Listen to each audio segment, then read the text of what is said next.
Hello everyone, this side Rishika Soni. तो बच्चों, आज हम cell the unit of life का लेक्चर नंबर 9 कंप्लीट करने वाले हैं। तो अभी तक हम लेक्चर नंबर 8 तक कंप्लीट कर लिया। अब लेक्चर नंबर 10 आएगा तो पूरा चैप्टर कंप्लीट हो जाएगा। देन उसके बाद हम सेल साइकिल का चैप्टर स्टार्ट करेंगे। तो बच्चों, अभी तक हमने cell the unit of life में क्या क्या कंप्लीट कर लिया, चलिए थोड़ा सा रिकैप कर लेते हैं, ठीक है। तो सबसे पहले चैप्टर का नाम क्या था? Cell the unit of life, है ना, यही चैप्टर है। सबसे पहले हमने क्या पढ़ा था? सेल के बारे में बेसिक इंफॉर्मेशन लिया था, ओवरव्यू पढ़ा था। हमने डिटेल में क्या कवर किया? Prokaryotic cell. प्रोकैरियोटिक सेल को हमने पूरा डिटेल में कवर कर लिया। हमारा प्रोकैरियोटिक सेल पूरा हो गया था। प्रोकैरियोटिक सेल का स्ट्रक्चर भी हमने अच्छे से देख लिया था। प्रोकैरियोटिक सेल के अंदर क्या क्या प्रेजेंट होता है। सेकंड हम काय पे मूव कर गए? अच्छा, प्रोकैरियोटिक सेल में हमने क्या क्या पढ़ा? स्ट्रक्चर पढ़े, जैसे कि हमने उसका देखा था, सेल वॉल को देखा, सेल मेम्ब्रेन, प्रोकैरियोटिक की सेल मेम्ब्रेन और यूकैरियोटिक की सेल मेम्ब्रेन, दोनों का स्ट्रक्चर सेम होता है, तो हमने यूकैरियोटिक में सेल मेम्ब्रेन को कवर कर लिया, ठीक है। हमने सेल वॉल देखे।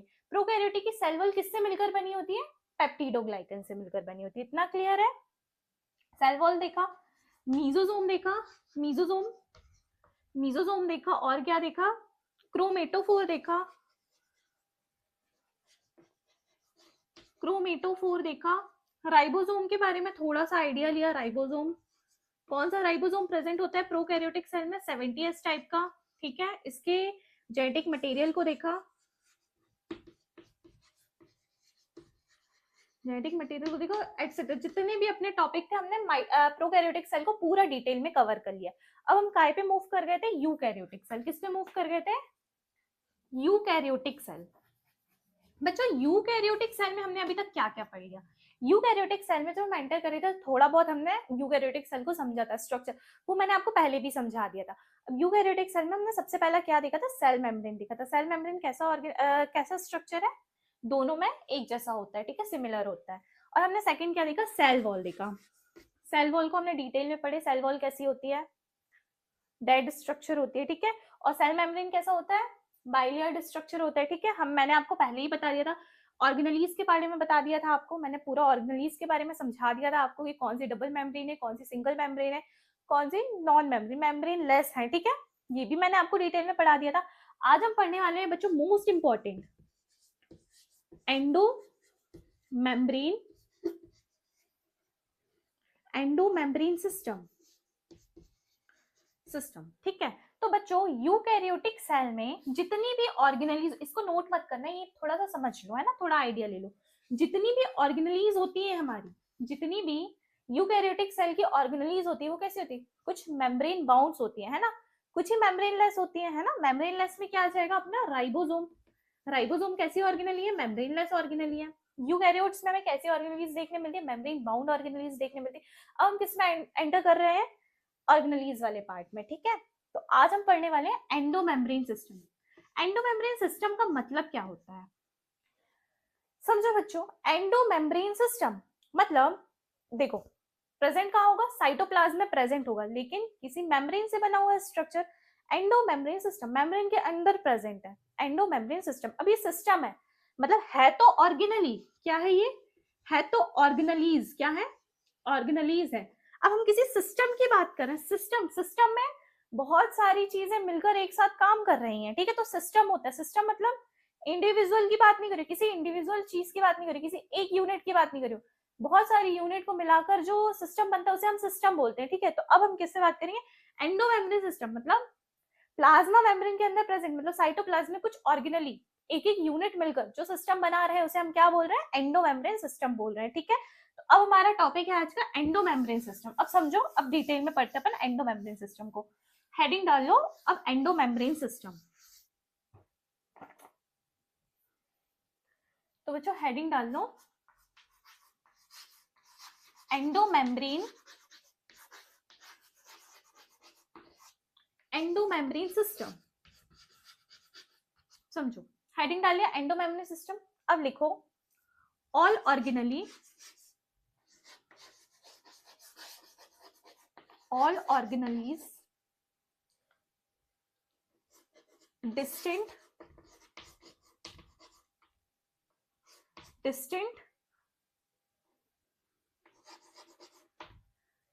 all organelle have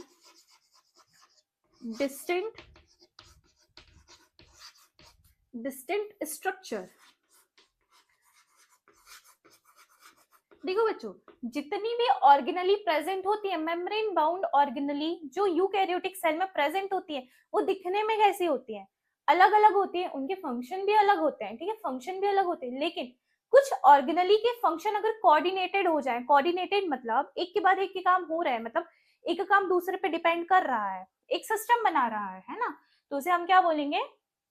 endomembrane system. अब तो बच्चों अब हम देखते हैं कुछ ऑर्गेनली, बट सम ऑर्गेनली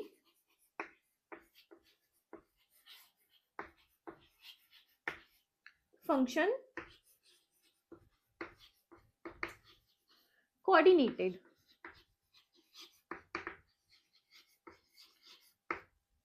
अगर कुछ ऑर्गेनली का फंक्शन जो कोऑर्डिनेटेड हो जाता है उसे हम क्या बोलते हैं? एंडोमेम्ब्रेन सिस्टम बोलते हैं। अब कौन कौन सी ऑर्गेनली आ जाती है एंडोमेम्ब्रेन सिस्टम के अंदर? तो आप लिखो, सबसे पहले हमारा आएगा endoplasmic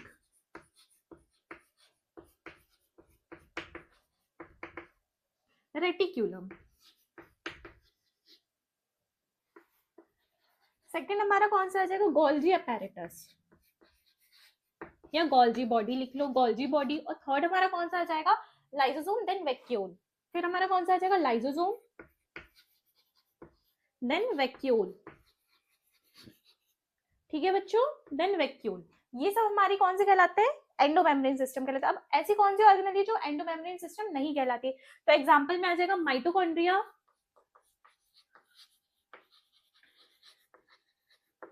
peroxisome,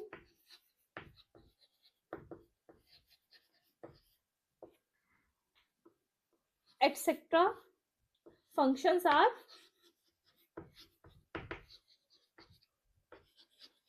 non coordinated, not coordinated।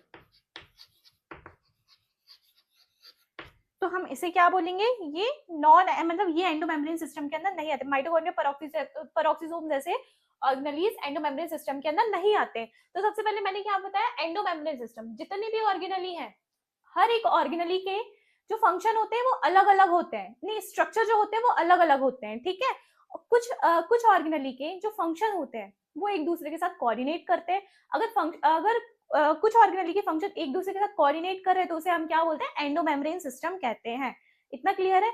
अगर कुछ ऑर्गेनली के फंक्शन, ऐसे ऑर्गेनली जिनके फंक्शन कोऑर्डिनेट नहीं रहते हैं उसे हम एंडोमेम्ब्रेन सिस्टम के अंदर नहीं रखते हैं। क्लियर है? कौन कौन से एंडोमेम्ब्रेन सिस्टम के अंदर है? Endoplasmic reticulum, Golgi body, lysosome, vacuole. इतना क्लियर है? चलो अब हम डिटेल में समझते हैं एंडोमेम्ब्रेन सिस्टम को। चलिए, तो मैं रफ कर रही हूँ, आपने लिख लिया होगा। सारे नोट्स बनाना, मैं शॉर्ट नोट्स बनवा रही हूँ, थ्योरी नहीं लिखवा रही हूँ, ठीक है। एनसीईआरटी में सारी थ्योरी डिटेल में लिखी हुई है। तो चलिए हेडिंग डालिए, फर्स्ट हमारा एंडोमेम्ब्रेन सिस्टम।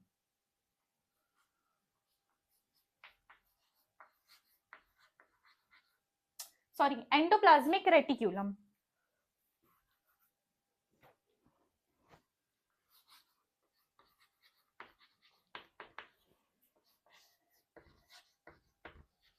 अब बच्चों सबके दिमाग में क्वेश्चन आ रहा होगा, एंडोप्लाज्मिक रेटिक्यूलम कहाँ प्रेजेंट होता है, कैसा दिखता है, क्या काम करता है, हर एक चीज डिटेल में कवर करने वाले। सबसे पहले एक रफ डायग्राम बना लो सेल का, एक साइड में आप लोग भी साथ में डायग्राम बनाते चलना, ठीक है, समझ में आएगा। हमारी जो न्यूक्लियर मेम्ब्रेन होती है वो, देखो हमारा जो न्यूक्लियस होता है वो एक इन्वेलप के अंदर होता है। जो हमारी न्यूक्लियर मेम्ब्रेन होती है वो भी डबल मेम्ब्रेन होती है। ये मैंने आपको लिखवा चुका है कि डबल मेम्ब्रेन स्ट्रक्चर कौन कौन से हैं, ठीक है। तो ये हमारी डबल मेम्ब्रेन स्ट्रक्चर। देखो ये जो हमारा न्यूक्लियस है, ये क्या है? न्यूक्लियस है। आ रहा है समझ में? ये न्यूक्लियस है। अब न्यूक्लियस की जो मेम्ब्रेन ना, इससे निकलता हुआ इसके क्लोज एक रेटिक्यूलेट स्ट्रक्चर बनता है। क्या बनता है? रेटिक्यूलेट स्ट्रक्चर बनता है, रेटिक्यूलेट, ठीक है। ये देखो ऐसा नेटवर्क बनता है जो कि किससे कनेक्ट होता है? Outer membrane of nucleus, nucleus की आउटर मेम्ब्रेन से कनेक्ट होता है, ठीक है।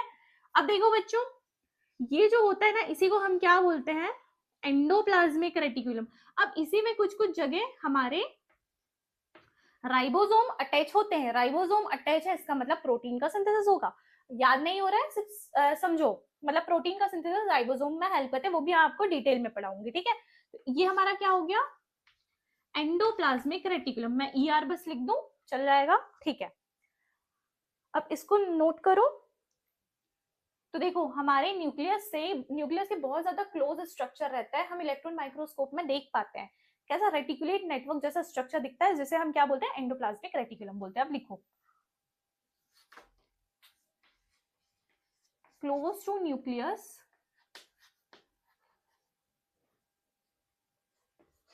नेटवर्क और reticulate structure visible in electron microscope। क्या बोलेंगे, इलेक्ट्रॉन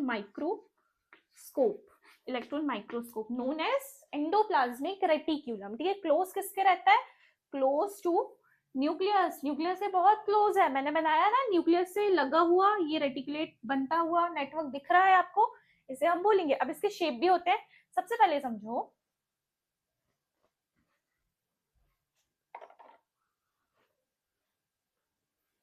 एंडोप्लाज्मिक रेटिकुलम।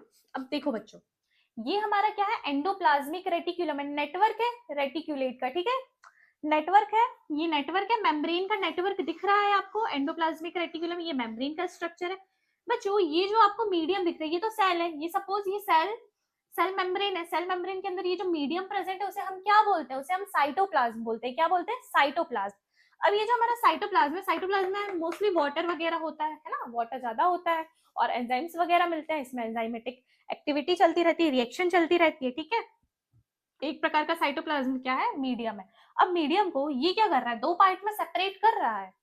अगर बच्चों एक मैं कंटेनर लूंगी, ठीक है, उसमें मैं पानी भर दूंगी, उसके अंदर एक कंटेनर रख दूं, ठीक है, उसमें ढक्कन नहीं लगाऊंगी, ठीक है, खुला कंटेनर रख दूं उसके अंदर, तो क्या सेपरेट हो जाएगा। सपोज ये मेरा एक कंटेनर है, इसमें मैंने पानी भर दिया, एक छोटा कंटेनर डाल दी, तो ये सेपरेट कर दिया ना। तो इस कंटेनर के कंपैरिजन एक ये बाहर वाला कंटेनर हो गया, ये अंदर वाला कंटेनर हो गया, है ना, तो हमारे मीडियम सेपरेट हो गए दोनों। तो वैसे ही ये जो हमारा एंडोप्लाज्मिक रेटिक्यूलम है, वो क्या करता है, साइटोप्लाज्म को सेपरेट करता है। किस चीज में सेपरेट कर रहा है, एक्स्ट्रा ल्यूमिनल और ल्यूमिनल कंपार्टमेंट, ठीक है।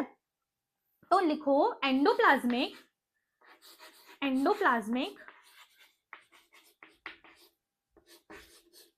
रेटिक्यूलम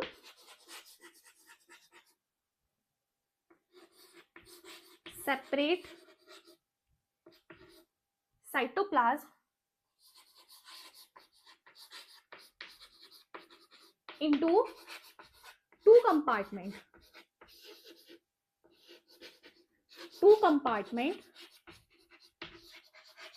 दो कंपार्टमेंट सेपरेट करता है, जिसको हम क्या बोलते हैं, कंपार्टमेंट्स आर, पहला लिखो ल्यूमिनल, और सेकेंड हमारा क्या हो जाएगा, एक्स्ट्रा ल्यूमिनल।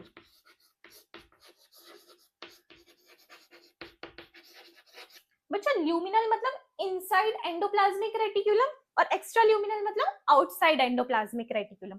तो ल्यूमिनल के आगे आप लोग लिख लो इनसाइड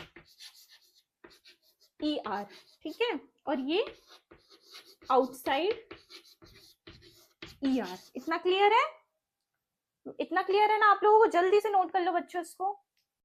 बच्चों नोट कर लिया है, अब हम पढ़ेंगे इसके फीचर्स के बारे में। क्या पढ़ेंगे, फीचर्स। देखो बच्चों कैसा स्ट्रक्चर है, फीचर में हम क्या लिख सकते हैं, नेटवर्क स्ट्रक्चर, और क्या लिख सकते हैं, इंटरकनेक्टेड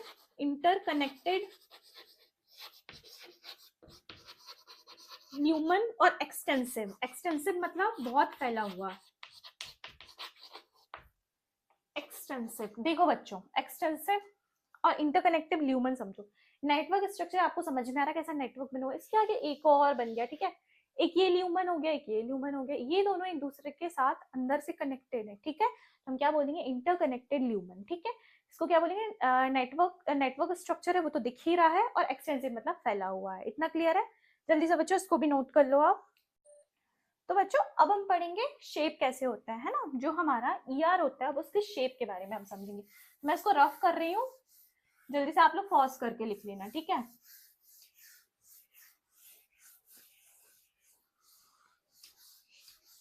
अब हम क्या पढ़ने वाले हैं, शेप समझने वाले हैं, किसका, एंडोप्लाज्मिक रेटिक्यूलम का, ठीक है। अब हेडिंग डालो शेप,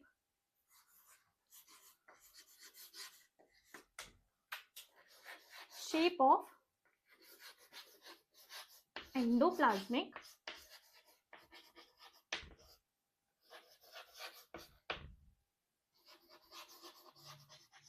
तो बच्चों 3 शेप होते हैं।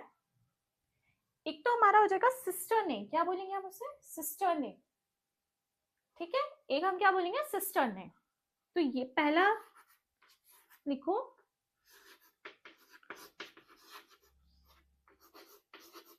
सिस्टर्नेट। सेकंड हमारा क्या हो जाएगा, ट्यूब्यूल। और थर्ड हमारा क्या हो जाएगा, वेसिकल, ठीक है। तो बच्चों हमारा सिस्टर्निक कैसा होता है, कुछ इस टाइप का अगर शेप बनता है एंडोप्लाज्मिक रेटिकुलम का, तो उसे हम क्या बोलते हैं, सिस्टर्ने बोलते हैं। ट्यूब्यूल, कुछ ऐसा ऐसा सा जो स्ट्रक्चर होता है ना, इसे हम क्या बोलते हैं, ट्यूब्यूल बोलते हैं, ठीक है। और हमारा वेसिकल कुछ गोल स्ट्रक्चर बनता है, तो उसे हम क्या बोलते हैं, वेसिकल बोलते हैं। क्लियर है बच्चों? देखो शेप के कौन कौन से होते हैं, सिस्टर्ने होता है, ट्यूब्यूल होता है, और वेसिकल होता है। क्लियर है? अब हम देखेंगे कि एंडोप्लाज्मिक रेटिकुलम भी 2 टाइप के होते हैं, समझने के लिए बना रही हूँ, ठीक है, मत बनाना आप लोग। सपोज ये हमारा क्या है, न्यूक्लियस है। ये देखो मैंने क्या बना दिया, एंडोप्लाज्मिक रेटिकुलम बना दी। जहां जहां क्या कनेक्ट होंगे, राइबोसोम कनेक्ट होंगे। कौन से राइबोसोम, 80S राइबोसोम। कौन से, 80S राइबोसोम। कौन से राइबोसोम, 80S राइबोसोम। जहां जहां राइबोसोम कनेक्ट उसे हम क्या बोलेंगे, RER। RER का फुल फॉर्म होता है rough endoplasmic reticulum. Rough surface हो जाएगा। अगर एंडोप्लाज्मिक रेटिक्यूलम में राइबोसोम आके चिपक जाते हैं तो सरफेस कैसा हो जाएगा, रफ हो जाएगा। अगर कुछ नहीं चिपका है तो कैसा रहेगा, स्मूथ रहेगा, है ना। अगर कुछ चीज चिपक गई है तो वो कैसा हो जाएगा, रफ एंडोप्लाज्मिक रेटिक्यूलम। अगर कुछ नहीं चिपका है तो वो कैसा हो जाएगा, स्मूथ एंडोप्लाज्मिक रेटिकुलम। तो यहाँ पे चिपक गया तो इस एरिया को हम क्या बोल रहे हैं, RER बोल रहे हैं, ठीक है। और ये नहीं चिपका है तो इस एरिया को हम क्या बोल रहे हैं, SER बोल रहे हैं, SER। अच्छा बच्चों थोड़ा सा दिमाग लगाओ, मैंने अभी बताया राइबोसोम क्या काम करता है, राइबोसोम प्रोटीन का सिंथेसिस करवाता है ना। अगर वो एंडोप्लाज्मिक रेटिक्यूलम में राइबोसोम आकर चिपके हैं तो वो क्या काम करेगा, प्रोटीन का सिंथेसिस करेगा। प्रोटीन क्या कहलाता है, पेप्टाइड चेन कहलाती है, फोल्डिंग्स होते हैं, प्रोटीन बनता है, इतना तो पता है ना, ठीक है। तो वो क्या कहलाएगा, प्रोटीन का सिंथेसिस करेगा। मतलब जो RER होता है वो किसमें हेल्प करता है, हमारी प्रोटीन के सिंथेसिस में। किसमें हेल्प करता है, प्रोटीन सिंथेसिस। किसमें हेल्प करता है, प्रोटीन सिंथेसिस। जो हमारा SER होता है, SER मतलब smooth endoplasmic reticulum. Smooth endoplasmic reticulum protein की सिंथेसिस नहीं करता है। क्यों नहीं करता, क्योंकि उसमें राइबोसोम एब्सेंट होते हैं। तो ये किसकी सिंथेसिस करेगा, लिपिड की। किसकी सिंथेसिस करेगा, लिपिड की। आया समझ में, लिपिड की सिंथेसिस कौन करता है, स्मूथ एंडोप्लाज्मिक रेटिक्यूलम। अगर इसको नोट करना है तो कर लो, वरना मैं इसको रफ करके पूरा अच्छे से समझा रही हूँ, ठीक है।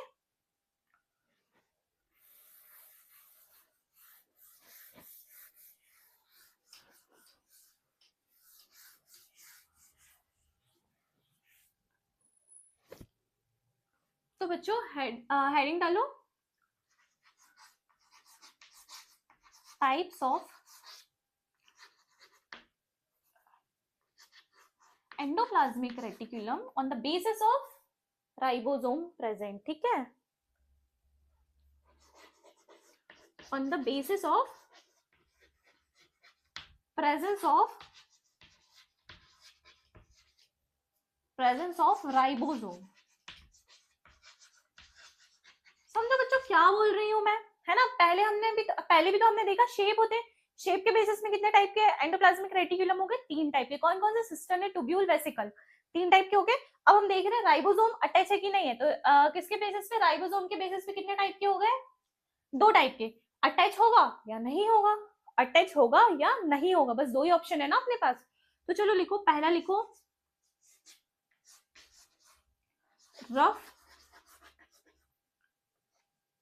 रफ ER, ठीक है। ER का मतलब होता है एंडोप्लाज्मिक रेटिक्यूलम, ठीक है। अब मैं एंडोप्लाज्मिक रेटिक्यूलम को ER लिखूंगी, तो ध्यान रखना।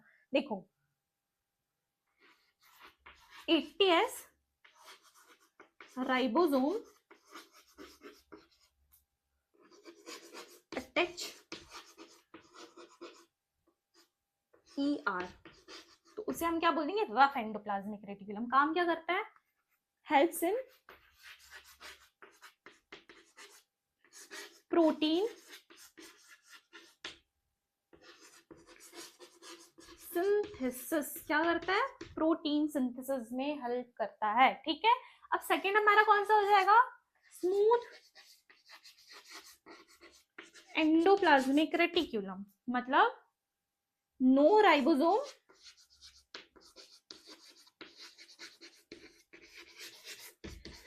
अटैच ऑन ER, ठीक है। No ribosome attach on ER लिख सकते हैं, तो उसे हम क्या बोलेंगे, स्मूथ एंडोप्लाज्मिक रेटिक्यूलम, ठीक है। और ये क्या करता है, लिपिड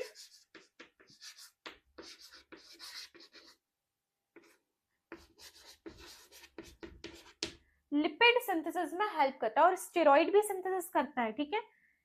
लिख लो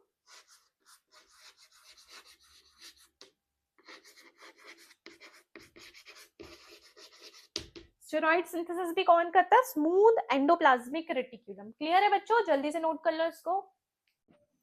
तो बच्चों आप लोगों ने यहां तक नोट कर लिया। अब हम बात करते हैं हाउ ER फॉर्म्ड। देखो बच्चों, हाउ ER फॉर्म्ड, ER मतलब एंडोप्लाज्मिक रेटिक्यूलम बना कैसे, मतलब बायोजेनेसिस ऑफ ER समझते हैं, ठीक है। तो बायोजेनेसिस यहां से ऐसे कर लेना, बायोजेनेसिस मतलब ER बना कैसे है, ठीक है। तो अपन समझते हैं ER कैसे बना। सबसे पहले मैंने आपको स्ट्रक्चर बनवाया था, तो ये हमारा न्यूक्लियस है, न्यूक्लियर मेम्ब्रेन से ऐसा एक्सटेंसिव जो नेटवर्क लाइक स्ट्रक्चर निकला, तो उसे हम क्या बोल रहे थे, ER बोल रहे थे, ठीक है। उसे हम ER बोल रहे थे। तो बायोजेनेसिस कैसे होगा, सबसे पहले न्यूक्लियर मेम्ब्रेन से रफ ER बनेगा, RER से SER बनेगा। समझो इसमें क्या होगा, डी अटैच हो जाएगा, मतलब D attach of ribosome. Ribosome सबसे पहले RER बनता है, ठीक है, फिर SER, मतलब RER से SER बनता है। क्लियर है, RER से SER बनता है। हाउ ER फॉर्म, बायोजेनेसिस, मतलब बायोजेनेसिस समझ रहे थे, न्यूक्लियर मेम्ब्रेन से RER से SER बनता है। क्लियर, चलो अब हम डिटेल में पढ़ते हैं रफ एंडोप्लाज्मिक रेटिक्यूलम को। इतना नोट कर लिए होगे।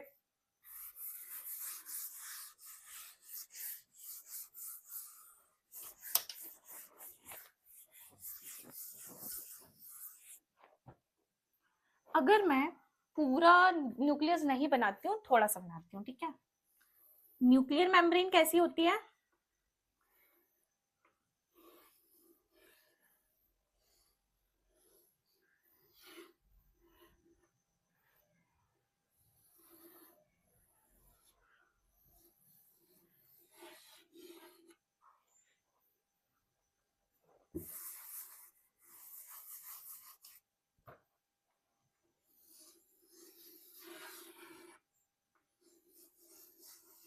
देखो मैंने ये क्या बनाया, RER बनाया, ये पूरी मेम्ब्रेन बना देती हूँ। चलो ये हमारा क्या है, न्यूक्लियस, ये क्या है, न्यूक्लियर मेम्ब्रेन है।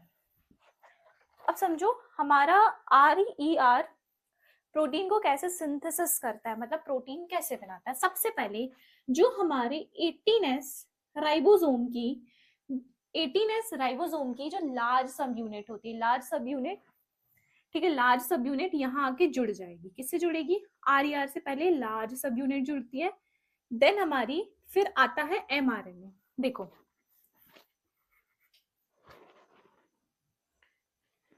ये देखो, ये क्या मेम्ब्रेन है किसकी, आरईआर की है ना, एंडोप्लाज्मिक रेटिकुलम की। तो देखो सबसे पहले क्या होगा, यहाँ पे आएगी हमारी लार्ज सब यूनिट। फर्स्ट क्या होगा, लार्ज सब यूनिट अटैच होगी, देन क्या जुड़ेगा, एमआरएनए जुड़ेगा। यहाँ पे क्या जुड़ेगा, एमआरएनए आएगा। फिर क्या होगा, फिर हमारी स्मॉल सब यूनिट आके जुड़ेगी, ठीक है, स्मॉल सब यूनिट जुड़ेगी। स्मॉल सब यूनिट जुड़ेगी, सबसे पहले लार्ज सब unit, then mRNA, then small सब यूनिट, ठीक है। अब ये क्या करेगा, ये प्रोटीन पेप्टाइड की चेन को सिंथेसिस किया, ठीक है। अब इसमें क्या होगा, फोल्डिंग्स होंगे, फोल्डिंग्स होंगे तो चेन की फोल्डिंग होगी, ठीक है, चेन की फोल्डिंग हो जाएगी, ठीक है। चेन की फोल्डिंग होगी तो क्या बनेगा, प्रोटीन बनेगा, है ना। पेप्टाइड चेन की फोल्डिंग से ही तो प्रोटीन, हार्मोन, ये सब चीजें स्ट्रक्चर बनते हैं, ठीक है। अमीनो एसिड की चेन को हम पेप्टाइड चेन बोलते हैं, ठीक है। तो इससे क्या बन जाता है हमारा, अब ये इससे अटैच होगा, ये इससे अटैच होगा, तो हमारा ये क्या निकल जाएगा, किसी वैक्यूल में, मेम्ब्रेन का वैक्यूल है ना, मेम्ब्रेन बाउंड स्ट्रक्चर, इसके अंदर पैक होके निकल जाएगा। तो इसे हम क्या बोल देंगे, इसको हम बोल देंगे वेसिकल। सबसे पहले लिख लो लार्ज सब यूनिट, पहले क्या होगा, लार्ज सब यूनिट जुड़ेगी, देन हमारा एमआरएनए, एमआरएनए, फिर क्या हो जाएगा, थर्ड हो जाएगा हमारा, थर्ड हो जाएगी हमारी कौन सी, यहां लिख देती हूँ, ठीक है। थर्ड हो जाएगी हमारी स्मॉल सब यूनिट, ठीक है। फिर ये क्या करेगा, क्या बनाएगा, पेप्टाइड चेन बनेगी, क्या बनेगी, पेप्टाइड की चेन,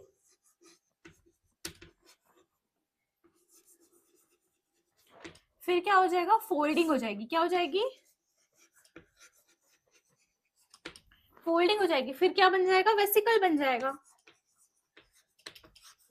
मतलब मैंने आपको पूरा प्रोटीन सिंथेसिस समझा दिया है, ठीक है, आरईआर के आरईआर से, ठीक है।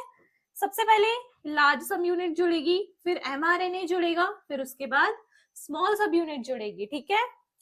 एमआरएनए प्रोटीन का सिंथेसिस करवाएगा, ठीक है, कोड करता है जो मतलब पेप्टाइड चेन सिंथेसिस होगी, देन फोल्डिंग होगी, चेन की फोल्डिंग होगी, फिर क्या बनेगा, फिर वेसिकल कन्वर्ट हो जाएगा। देखो मेम्ब्रेन से अटैच होके वेसिकल बना लेगा, क्लियर है। चलो इसको लिख लो अब।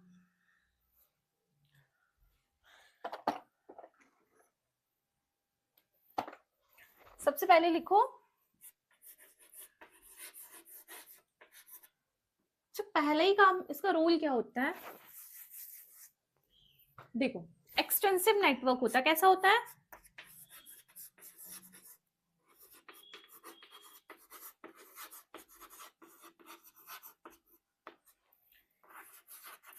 ATS ribosome attach,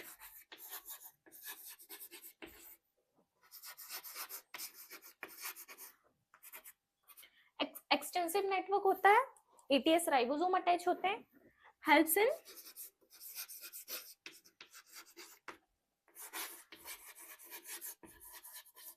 protein synthesis, किसमें हेल्प करता है, प्रोटीन सिंथेसिस में, किसमें, प्रोटीन सिंथेसिस में हेल्प करता है। फोर्थ क्या हो जाएगा, सिक्रीशन में हेल्प करता है। अच्छा सीक्रेशन कैसे, देखो सिंथेसिस, प्रोटीन सिंथेसिस समझ में, आप सीक्रेशन समझो। जैसे कि हमारे कुछ सेल्स होते हैं, कुछ सेल्स क्या करते हैं, जैसे पेनक्रिएटिक सेल्स हो गए है ना, और भी जो हमारे सेल्स होते हैं, कुछ प्रोटीन एंजाइम्स बनाते हैं, प्रोटीन हार्मोन रिलीज करते हैं। तो प्रोटीन कौन बना रहा है, एंडोप्लाज्मिक रेटिकुलम ही बना रहा है ना। प्रोटीन कौन सिंथेसिस कर रहा है, एंडोप्लाज्मिक रेटिकुलम। तो सीक्रेशन में हेल्प करेगा, ज्यादा एंडोप्लाज्मिक रेटिकुलम रहेगा तो ज्यादा सीक्रेशन होगा। मतलब जिस सेल, जो भी सेल प्रोटीन हार्मोन रिलीज कर रहा है, एंजाइम रिलीज कर रहा है, तो उसमें क्या प्रेजेंट है, एंडोप्लाज्मिक रेटिकुलम, ठीक है। तो सीक्रेशन में क्या आ जाएगा,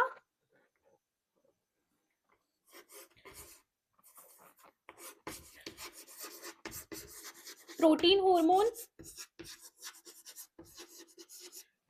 प्रोटीन एंजाइम्स,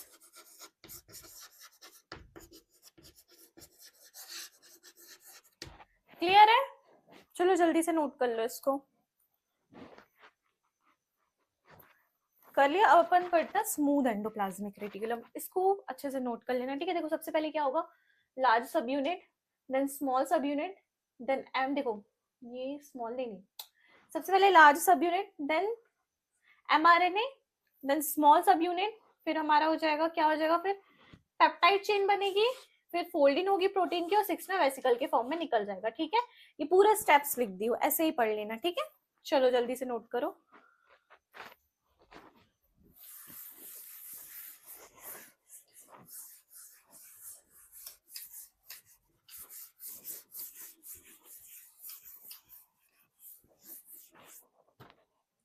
चलो हेडिंग डालो।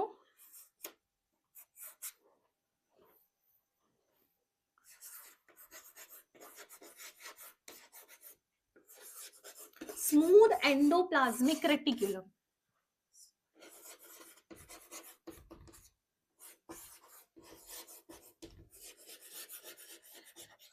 स्मूथ एंडोप्लाज्मिक रेटिकुलम, ठीक है। स्मूथ एंडोप्लाज्मिक रेटिकुलम में कोई राइबोसोम प्रेजेंट नहीं होता, ठीक है, तो क्या करेगा, नो राइबोसोम।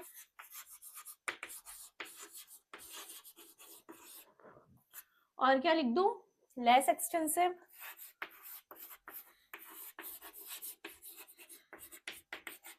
ठीक है, प्रोटीन नहीं बनाता तो क्या बनाता है, लिपिड सिंथेसिस। लिपिड का सिंथेसिस होता है, और क्या करता है, लिपिड का सिंथेसिस स्टेरॉइड हार्मोन्स बनाता है। ये सब तो मैंने आपको बता दी थी।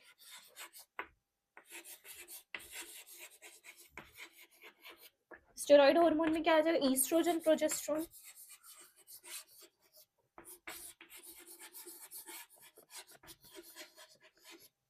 क्लियर है, जल्दी नोट कर लो इसे। तो बच्चों कुछ नोट डाल के लिख लो आप अब जल्दी से। देखो यहाँ पे लिखवा दे रही हूँ, ठीक है, नोट। कैल्शियम को स्टोर करता है, कैल्शियम आयन को स्टोर करता है इन मसल।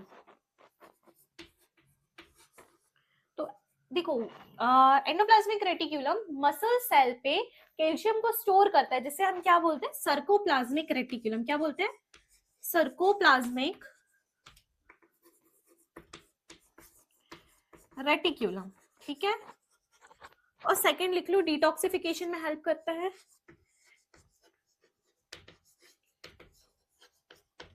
डिटॉक्सिफिकेशन में हेल्प करता है, ठीक है। और थर्ड लिख लो,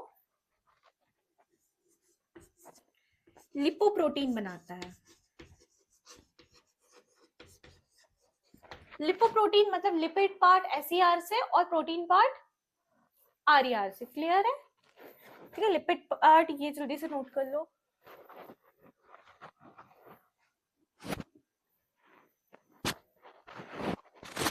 हो गया, नहीं फोर्थ भी लिख लो, एक काम करो,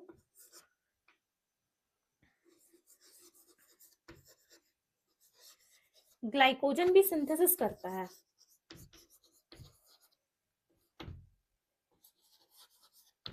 एसईआर, एसईआर का मतलब स्मूथ एंडोप्लाज्मिक रेटिकुलम। ठीक है, सारे इंपॉर्टेंट पॉइंट लिखवा दी हूं मैंने, जल्दी से नोट कर लेना। तो बच्चों अब हमारा एंडोमेम्ब्रेन सिस्टम में गोल्जी बच जाता है, लाइसोसोम बच जाता है और वैक्यूल बच जाता है। ठीक है, 3 पार्ट रह जाते हैं ना एंडोमेम्ब्रेन सिस्टम के।